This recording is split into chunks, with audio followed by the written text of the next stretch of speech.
سيدنا ونبينا وحبيبنا وشفيعنا ومولانا محمد وعلى آله وأصحابه أجمعين. بسم الله الرحمن الرحيم. ولوطا إذ قال لقومه أتأتون الفاحشة ما سبقكم بها من أحد من العالمين. إنكم لتأتون الرجال شهوة من دون النساء بل أنتم قوم مسرفون. وما كان جواب قومه إلا أن قالوا أخرجوهم من قريتكم إنهم أناس يتطهرون. فأنجيناه وأهله إلا امرأته كانت من الغابرين. وأمطرنا عليهم مطرا فانظر كيف كان عاقبة المجرمين. صدق الله العظيم.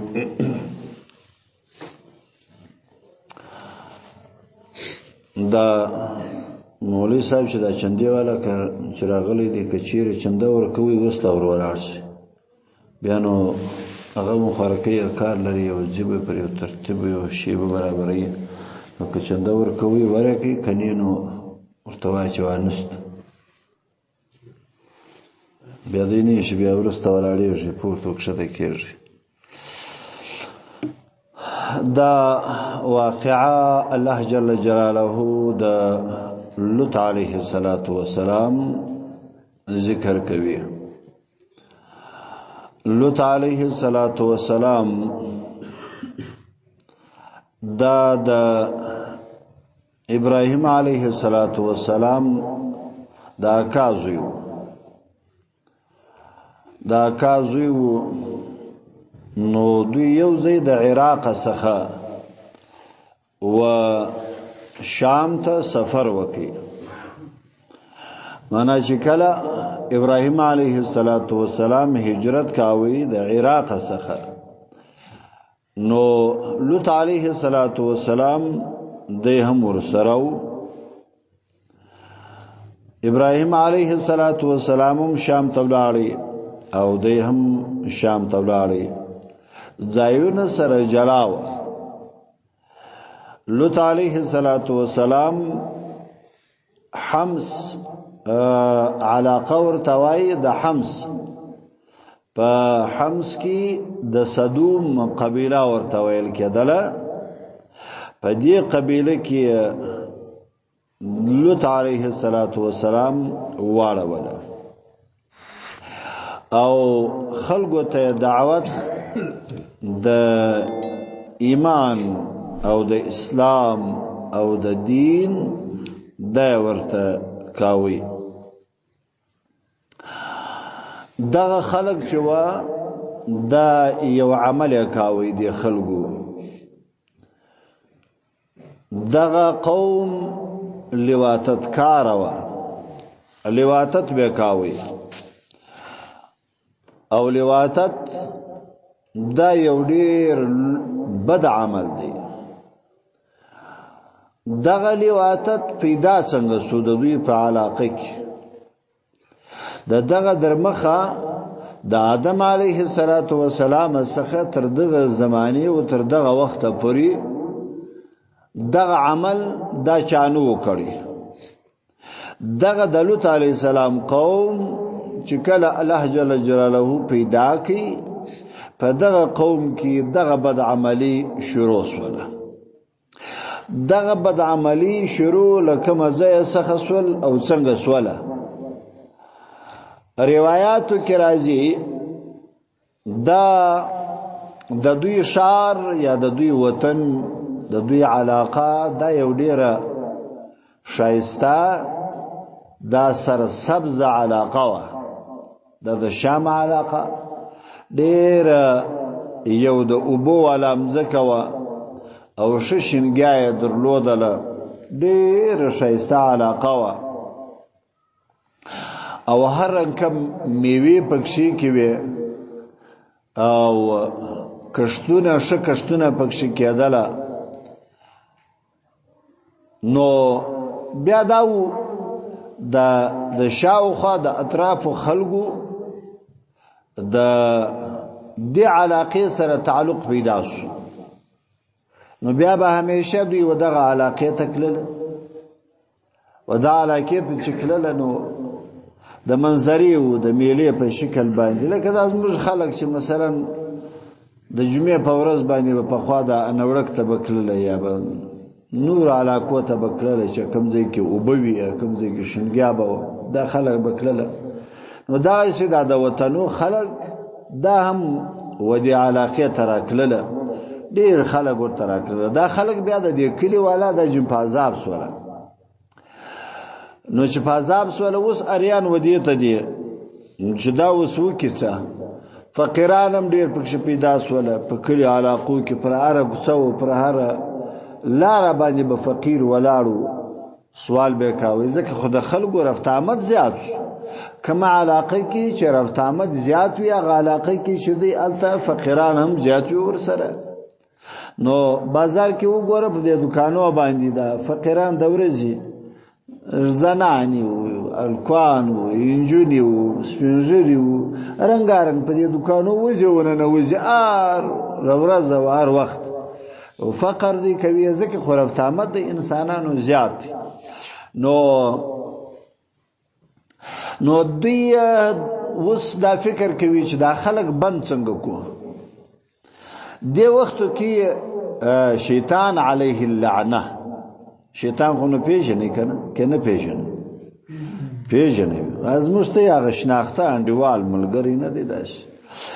دا د روژې در مخه چې زموږ سره راسره په روژې کې نو اوس موږ بزرګان سو،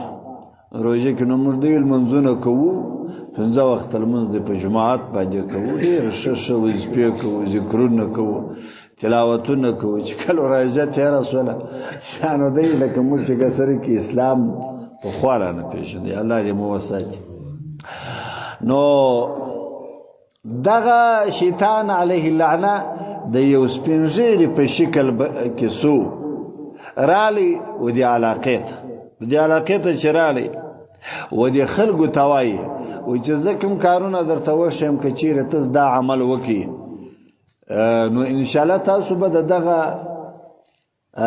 تکلیفه یا د دې ازاره د دې خلکو تاسو به خلاص.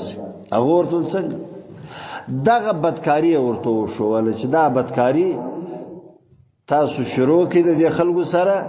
نو دا خلک به بیا منع شي، بیا به دې ښار ته نه راځي، ځکه دا خلک به بیا وبېرېږي چې یاره موږ دې ښار ته ولاړ شو، نو دا خلک زموږ سره چې دی هغه لواطت کوي او بدکاري کوي، نو په دې وجه باندې موږ دا ښار ته نه ځو، نو دا ښار به محفوظه شي، بیا به دا خلک نه ورته راځي. هغوی چې دا خبره واورېدل ول نه نه نه دا خو نشي کېدلی، دا خو امکان نه لري، ځکه خو دا ډېره د شرم خبره وه، در دا اوسه پورې داسې عمل نه وسوی، او بیا داسې د میلمنو سره او د خلکو سره داسې کول دا ډېره بد کار و. خیر خو شیطان خبرو خو نه ومنله. و شیطان څه کوي؟ شیطان راولاړ سو په خپله یې ځانداره کوم ځوان جوړ کړي، ځان یې داسې د یو لغړزنې په شکل باندې جوړ کړي، خپله په کوڅه کې ودرېدي یا مثلا په سرای کې ودرېدي یا پر لاره باندې ودرېدي، د یو چا سره تعلق برابر کړي د لواطت لپاره، هغه سړی یې ودې ته اماده کړي چې د شیطان سره لواطت وکړي. شیطان په خپله دا عمل وکړي، په خپله یې ځان ودې ته جوړ کړي چې د ځان څخه داسې یو کشر یو لغړزنې جوړ کړي، او بیا یې داسې یو څوک په دې علاقه کې پیدا کړي چې هغه ځان ته اماده کړي، یا مثلا د خبرو په لحاظ یا د پیسو په لحاظ باندې بار تقدیر باندې. خدا ترتیب د شیطان له طرفه څخه دا شروع شو. نو چې کله دا عمل وسو نو تقریبا در ډېرې زمانې پورې نو شیطان دا عمل کاوه او داسې هم نه و چې داسې یو وخت یا ډېره زمانه شیطان دا دنده شروع کړله دا دنده یې وکړله بیا نو دا و چې په دې خلکو کې هم بس رسم سو رواج سونه آن تر نننۍ زمانې پورې په پښتانه قوم کې خدا عمل دا خود را اوسه موجوده دي اوس د پښتنو څخه و نور اطراف ته هم رسیدلې دي وړي علاقو ته دا رسیدلې دي خو الله دې مو د دې بد عمله مشتاس ټول الله جل جلاله وساتي نو دا دغه شیطان څخه دا عمل د لوط علیه السلام د قوم څخه شروع سو ان تر نننۍ زمانې پورې چې دغه عمل دوی شروع کړی دی عذاب چې دا و زمانه کې څوک کې الله جل جلاله به عذاب واغه خلقو ته ورکوي نو دا خو د دوی هغه فعل و بد عمل و چې دوی په قوم کې کاوي بیا به دا د شود سره نکاوي نه کوله ځکه دوی د شود ته ضرورت نه درلودي دوی خو به دغه عمل او دغه دنده کول او بل کم دنده پکشي کوا دا و چې دغه ځوانان و لکه زموږ د معاشري ځوانان د هغه وخت ځوانانو به دا کمیسان د تنگ جوړاوله چې دا د شام عمله د شر او تلی ورته د خلکو ته د پاره جوړاوله په هغه وخت کې هم دغه د پاره جوړول او سم دغه د پاره جوړوي داغو خلکو پرتګونه هم د غمره غاټو لکه زموږ د زمانه د ځوانانو پرتګان غټ کمیسان ماج خود نو سر په خلاصيږي او پایڅې به کښته وي تر بجله کو بلاندې وي دا زنانی تبع و پکشي کوا لکه زموږ په ځوانانو کې چې د زنانی دا تبع پکشي کې د طبيعت د زنانه و دی قمیص شنی او تنگ پرتوګ پراخه غټ او پایڅې پرمځکه باندې وسره سکیږي کله کله لوی سپینځري کسانی په ژړه کې تک تور تار نیوي کنه په د بسم پایڅې کشیږي یاره د درمه ورلراش چې موږ چر واخه د غټه د پیسې جم پریک سپینځري ازوانان خو مشهور هغه ځوانان خو چې جوړوم دغه د پاره چې یو دنده د کوامه شو د پکوامه کنه یو د معاشري سره یو رواج د کوامه کنه روا د لوط علی السلام د قوم دنده زکه مخ دی سپینځره ته د خیرت ته څه کوي چې پتا به شي پیسې زړیږ دا عمل ګوره پکشي کې په قوم کې نو زموږ په قوم کې هم دا عمل رالی الله دې مو وساتي دغه دنده او سورز در ابل زموږ په ځوانانو کې زیاتیږي او بل داوه چې هغه ژاولې جوړولې کنه او زموږ په ځوانانو کې کله کله دغه د ژاولن انسانان دي وی کنه او یا پلانې به ژاولن دي خله د ژاولن دوی معنی دا ژاولن د شو بیکار دنده ده یو خدای سوي چې مثلا یو سړی په سفر باندې روان وي په موټر کې وی ډرایور وی روان وی ټیک خبره ده ضرورت ورته پیدا کیږي تږي کیږي او یا مثلا په یو کار کې دی مصروف وي نو هر غړي او بنسي شالي نو ژاولي دی په خله کې اچوي نو هغه ناړه پیدا کیږي او دی هغه حلق چې دی هغه پلوندوي او یو دای سوي چې هغه پر دکان باندې ناشوي او پر تړه باندې ناشوي او ژاولې په خله کې وی ژاولې جوړي دا دنده خو چې د چنده نه دنده نه ده او بلې کومه دنده وا بلې دا دنده وا سپي جنگواله دا سپو دنده هم کوله لکه موږ پښتانه په خدای زو چې د الله تعالی سلام سموږ پیدا سوي زما دای فکر سي کړه چې موږ هغه دنده کوو هغه د الله تعالی سلام د قوم هغه سپي جنگواله و پلار د دونه تعظیم ولا کور کې لکه سپته چې تعظیم ورکی علي دا هغه سره کې خلای په دسمال ور پاکوي دی غوښ ورته راوړي ولا کې مور پلار د پکال راوړي دی غوښ راوړي دلته علي دا ویلو یې کلا ورته جوړه کړی علي دا مزدوران دي علي دا تنخواوي دي علي دا ساتي دا لوري خوات کنه نو زموږ معاشره ده نو خدا پښتون قوم دی پر ارلار باندې چې برابرې پر غلار باندې کې د دمتو پر لارې برابرې دی د سره دم دی کې د خرتو پر لارې د سره برابرې دی د سره خر دی کې د حیوانیت پر لارې برابرې بس دی د سره حیوان دی کې د سپیانو دنده په لاس ورکې بس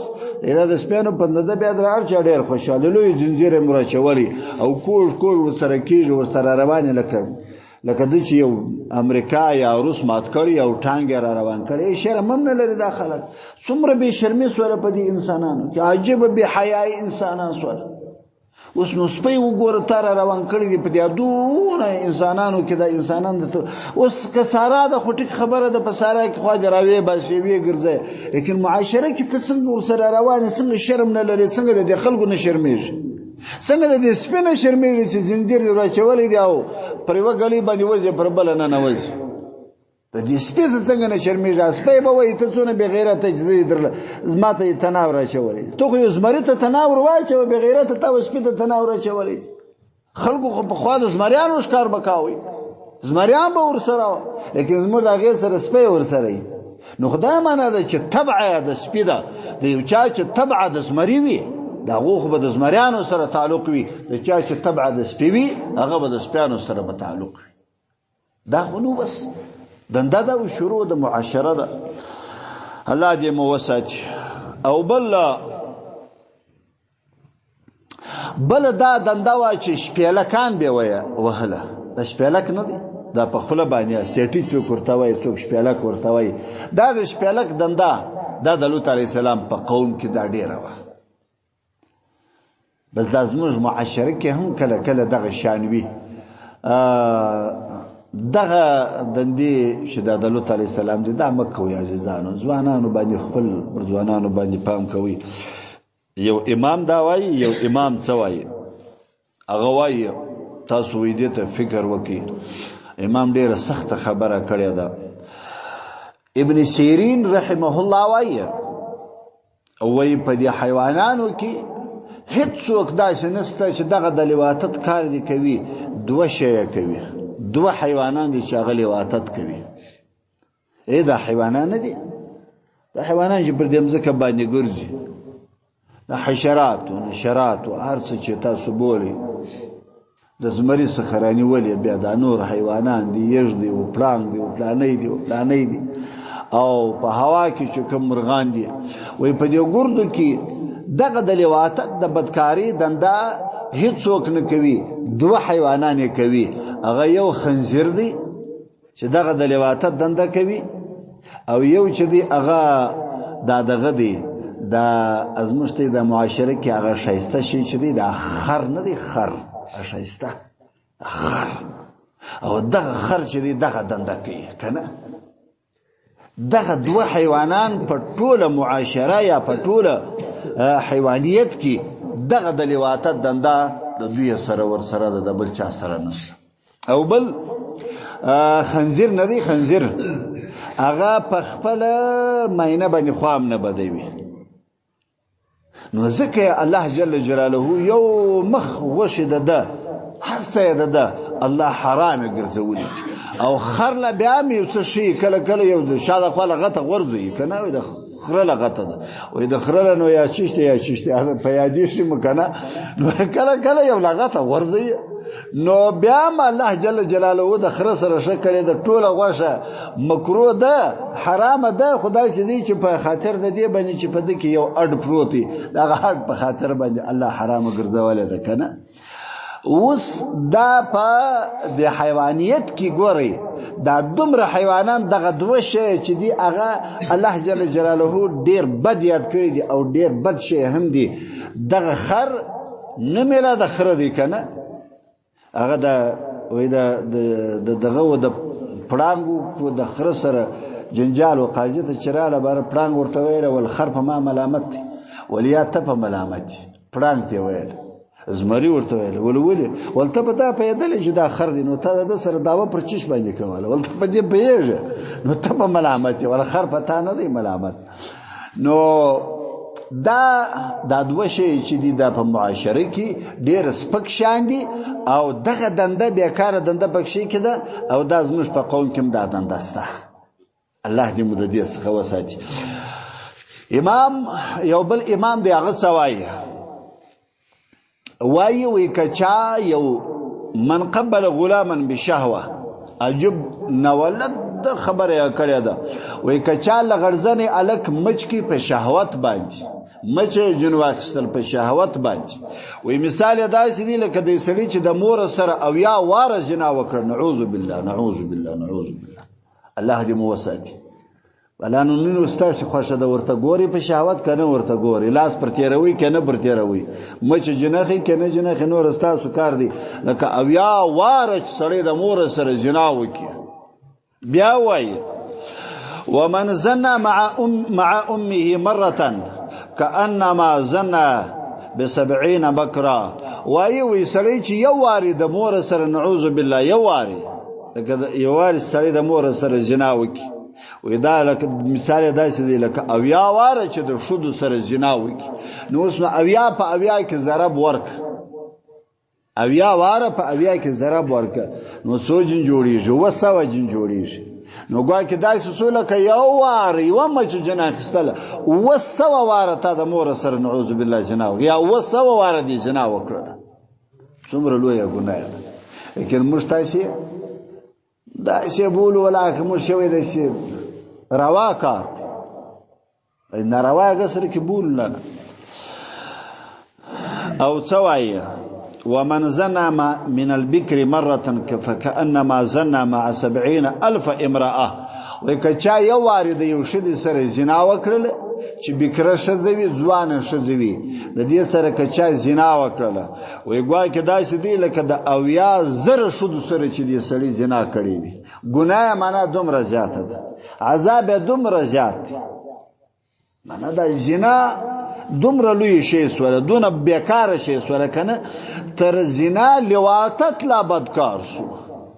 هغه زنا لا یو څه په عذاب کې راکمه سوله، لواطت دراغی لپسی ورلور سو، عذاب دومره ډیر سو. زموږ علما دا وایي. او سلیمان علیه السلام یو وخت عفریت د پیرانانو څخه یو پیری و، هغه ته وویله ول این ابلیس، شیطان چیرې دی؟ پوښتنه ځین کوي عفریت. هغه ورته ویله ول ای د الله پیغمبره شاید تا یو خواته استولی وي. دورته نه ما خو یو خواته هم نه دی استولی. بیا ورته وایي یا نبی الله یو خواته به کللی وي ولوار سره پیدا یک. نو ولاړې عفریت پسې ولاړې، چې ولاړې راوستې د اخوا څخه د سلیمان علیه السلام مخ ته یې کښېنوي. سلیمان علیه السلام ورته ویله ول پوښتنه درڅه کوم جواب راکړه، تا ته خو در معلومیږي، جواب درڅه غواړم او پرېږدم دې نه. هغه ورته ویل څنګه؟ ورته وایي هغه اشیا و ما ته راوشه چې الله جل جلاله ته ډېر مبغوز وي، د الله چې ډېر بد جن راځي، د هغو شیانو پوښتنه درڅه کومه کم شی کم مخلوق کم سړی و الله ته ډېر مبغوز دی، د الله ډېر بد جن راځي. ګوره یو داسې وي چې لږ بد جن راځي، یو داسې وي چې بې انتها ډېر بد جن راځي. نو ول دغه معلومات درڅه کومه. او بل وتا ته چې ډېر نږدې وي، در هر چا چې وتا ته ډېر نږدې وي هغه راته وښیه. سر هم بخلاص وکنه. یو دا دی چې د الله ډېر بد جن راځي په دې مخلوقاتو کې، هغه څوک دی؟ او بل هغه چې وتا ته ډېر نږدې وي دا راته وښیه. شیطان ابلیس هغه ونیوي په خبره کې. اوس هغه څه ورته وایي وابغض الى الله من ان ياتي الرجل والمراه المراه ليس شيء ابغض الى الله. وينستا مبغوز ترين والله جل جلاله تا ما سوا د دې چې نر د نر سره او شزه د شدي سره زنا وکړي. نر د نر سره ښځې د ښځې سره در دغه مبغوسترینه در دغه بدترینه و الله جل جلاله ته بل هیڅوک نسته او دا ما ته ډېر نږدې دا زما قریبي رشته داران دي یو هغه څوک چې لواطتکار وي نر د نر او ښځه د ښځې سره سر هم بخلاصیږي که نه نو پیغمبر صلی الله علیه وسلم څه فرمایي وی سحاق النساء زناء بینهن وی نژدېکت د ښځو په مابینځ کې دا هم زنا ده د دوی په مابینځ کې دا کفار نه دي دا کفار موږ تاسې ډېر مخته په دې دین تعلیمي شانو کې ډېر مخته کړي دي هغه په دې قرآن او په دې اسلامي اشیاو باندې بې انتها ډېر پوه دي دوی راولاړ سوي دي زموږ معاشره کې ګوره زنا حرامه ده دوی زنا عامه کړې خپل په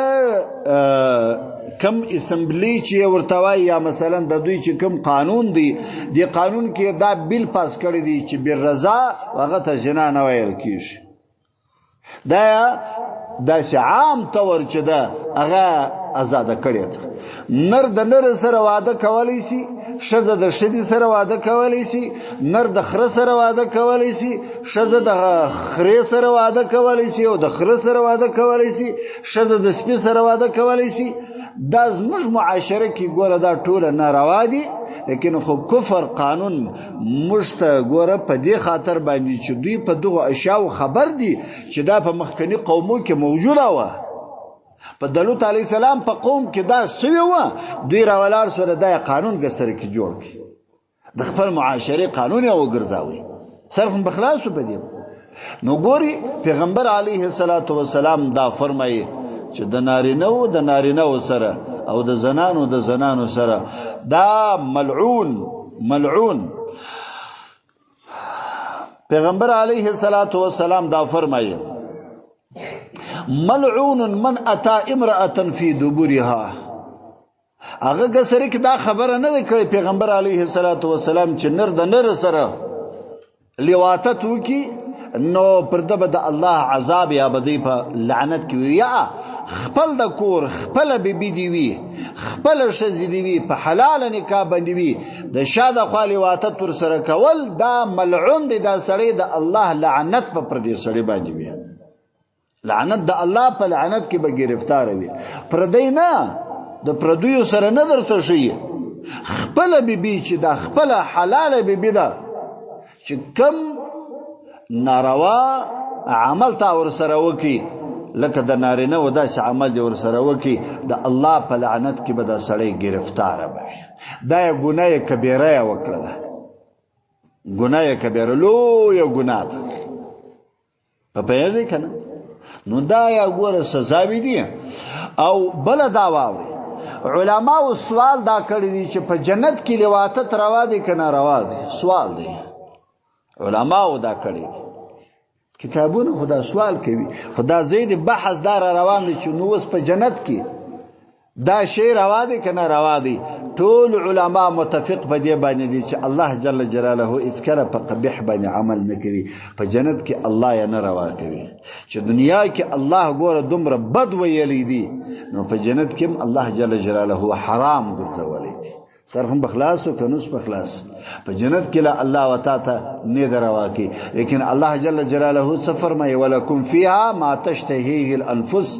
و دا هر انسان د اشتیاب مطابق به الله په جنت کې څه ودته ورکوي چې د زړه څه غواړي لیکن خو لواطت الله نه ورته پرېږدي په جنت کې چې په جنت کې لا ترته حرام دي کنه نو دا به ښه شی که به بد شی دا خو ډیر بد شی دی نو اوس ګوره شراب دی که نه شراب دنیا کې حرام دی که حلال دی حرام دی او په جنت کې چشت حلال دی که نه په جنت کې آج خورو بیا د خیر سره انشاءالله بیا بیا ووالت خو دې ګوره بیا په جنت کې الله راته حلال ګرځولی دي لیکن لواطت الله جل جلاله په جنت کې نه دی حلال ګرځولی سر هم بخلاصو که نه نو د الله په خاطر باندې دا د لغړزونو د الکانو دا دندې دا ډېرې بدې دندې دي. الله دې زموږ معاشره د دې څخه وساتي، ځانونه باید موږ د دې څخه وساتو. که په چا کې دا دنده وي خو دی به باید د خبرو څخه پانیاد واخلي. او روژه هم ده، په دې روژه کې باید د توبه و الله جل جلاله ته د اخلاص وباسي چې یا الله مخکې چې مې کړي دي خو بس د هغو څخه راتېر شي، د دې آینده دپاره چې دی هغه به بیا دا د الکانو دنده او دا د لغړزونو دنده دا به نه کومه. او زموږ قاضي رحمه الله وایي، هغه وایي د ښځې سره چې دی هغه 2 شیطانه ورسره دي، د هرې ښځې سره 2 شیطانه ورسره دي، او د الکانو سره د الکه سره 18 شیطانان ورسره دي. د ښځې سره 2 شیطانه ورسره دي او د لغړزنې الکه سره 18 شیطانه ورسره دي. 18 ولی د ښځې سره ته ژر تعلق نشي برابرولی لکه د الکه سره چې دومره ژر برابروي. ځکه د نر تعلقات ناست ولاړه داسې بې پردې کېدلی شي. معنا دا دی چې هغه ضرورت و دې شیانو ته نه لري چې دا په کور کې وي، په کوټه کې وي، دا وي هغه وي، د باندې مادي تعلق سره پیدا کېدلی شي. او د زنانې سره تعلق چې پیدا کوي هغه ډېر ټیم غواړي. فپوهېږئ که نه؟ او بیا وایي ویکره مجالسة الاحداث والصبیان والسفهاء، وایي د کوچنیانو د دغسې خلکو سره چې هغه لغړزنې وي د دې سره ناسته لا مکروه ده، نه به ورسره کوي، ناسته به لا نه ورسره کوي، خبرې او مجلس خلاصه کوي، دا ناسته به لا ګوره نه ورسره کوي. دا دغه یو څو خبرې وي چې الله جل جلاله و موږ ته دا خبره دلته د دې د لوط علیه السلام د قوم دا واقعه بیانوي. ورته ګورئ ولوطا، الله جل جلاله فرمایي لوط علیه السلام، ولوطا لوط علیه السلام را واستوي اذا وقت قال چې د ویل لقومه یا قومي وخپل قوم ته ویل، اذ قال لقومه وقوم ته ویل اتأتون الفاحشه، ایا تاسو راتګ و فاحشه ته کوي، منا تاسو بد عمل کوي. ما سبقکم وړاندې والی نه دی کړي، مخکې والی نه دی کړي، بیا په دغه ګناه باندې من احد هیچا من العالمین د عالم څخه مخکې هیچا دا دنده نه وه کړې، تاسو دا دنده شروع کړله. دا مو ډېره بده دنده شروع کړې او ډېر بد عمل مو شروع کړی دی. انکم ای قوم تاسو چې یاست لخامخا تأتون تاسو را تکوي الرجال و نارینو ته، تاسو را تکوي و نارینو ته منا لواتت ورسره کوي، شهوتن په اعتبار د شهوت باندې من دون النساء ما سوا د ښځو څخه. نو بل انتم تاسو چې یاست قومون یو داسې قوم یاست مسرفون چې تاسو د الله جل جلاله د حدود څخه تجاوز کړی دی، ډیر تجاوز مو کړی دی، د الله د قانون سره تجاوز کړی دی. قوم څه ورته وایي؟ سبحان الله، ای قوم عجب بعقل قوم. هغه ورته ویل وما كان نو جواب قومه، جواب د قوم د لوط علیه السلام نو الا خو بیا دا خبره ورته کوله الا ان قالوا مگر نه دی قوم به ورته ویله والاخرجوهم دا مسلمانان و باسی زموږ څخه وی باسی، ځکه دوی نصیحتونه و موږ ته کوي، موږ خپل دنده دې سره پرېږدي، موږ خپل کار دې سره پرېږدي. نو پسې وایخئ اخرجوهم وی باسی دغه لوط علیه السلام سره دغه مؤمنانو چې د سره ایمان راوړي دي من قریتکم د خپل کلو څخه وباسي، انهم دوی چې دي اناس دوی خلق دي یتطهرون چې دوی پاکي خوشوي. ګوري الله جل جلاله د مؤمنانو صفت په پاکي باندې وکي، د دوی له په مرداري باندې وکي، سرخه بخلاشیش. الله جل جلاله فرمایي فانجیناه مردالو تعالی السلام خلاص کی و اهله او د اهل مخلاص کی د اهل دوی لونه ور سره وي الا امراته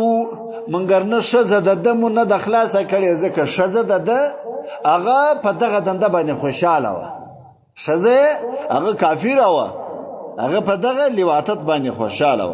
الا امراته منګر نه شزه د غلو تعالی سلام کانه و من الغابرین هغه پاغه چا کې سوله چې هغه هلاک سوله هغه ټول تباہ او برباد سوله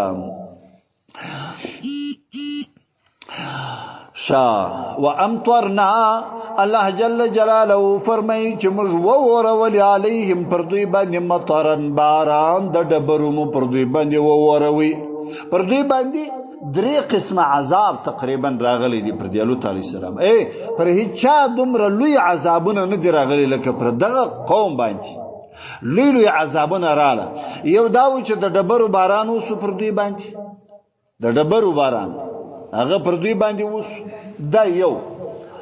هغه چې کم دغه بعض علما هغه دا ذکر کوي ویا چې دا خلک چې کم دلیوه په دې کلو کې اوسېدل هغه مقیم خلک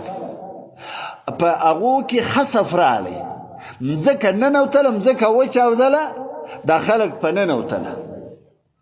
په پیږي کنه مځکه وچاودله دا خلک په ننوتله هغه خلک چې د دې کلی مسافر و چې په سفر باندې کلی او پر هغه باندې ډبرې راوورېدل د جهنم ډبرې پر راوورېدل دا یو رقم عذاب چې الله جل جلاله پر دوی باندې راوستي بیا بل عذاب داو چې دا اول د شار او د دوی الله جل جلاله امر و جبرائیل علیه السلام ته وکي ولدا شارونه ګرځ چپر اواړه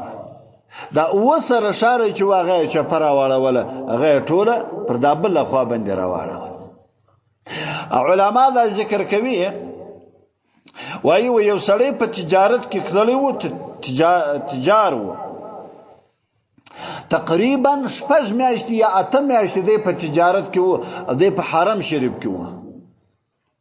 مکه شریف کې وو څنګه چې دی د حرم شریف د باندې راووتی هغه ډبره ودته په اسمان کې ولاړه او 8 میاشتې بعد کړه د پرسر باندې شواسوله پر هغه ځای مردار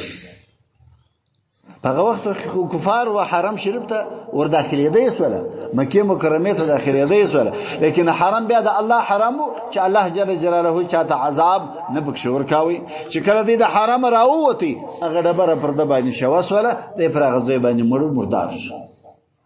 دا یو د عذابونه او چې الله جل جلاله پر دوی باندې راوصله دلته دا یو عذاب ذکر کړی و امطرنا الله جل جلاله فرمایي چې موږ وورول علیهم پر دوی باندې مطرن باران د ډبرو فانظر تو ګوره کیف څنګه کان او عاقبتو هغه اخر انجام المجرمین دا خلقو چې هغه مجرمین و اخر انجام یې څه شو دی و ما علينا الا الحمد لله رب العالمين والصلاة والسلام على خير محمد وآله وأصحابه أجمعين اللهم ربنا تقبل منا إنك أنت السميع العليم وتب علينا إنك أنت التواب الرحيم وصلى الله تعالى على خير خلقه محمد وآله وصحبه